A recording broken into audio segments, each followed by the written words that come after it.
Is your Sony A1 acting up and you need to get it back to its pristine factory settings?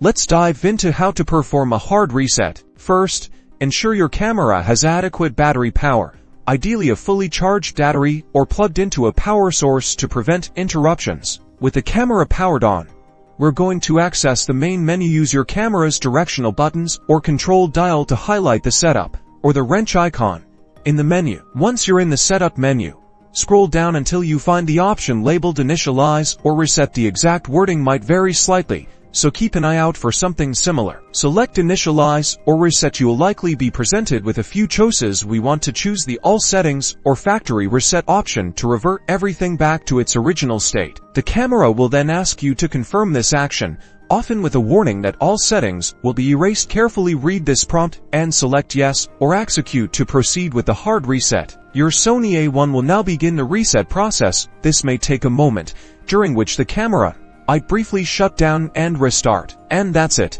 Your Sony A1 has been successfully hard reset back to its factory default settings. This is a great troubleshooting step for any software glitches or if you simply want a fresh start.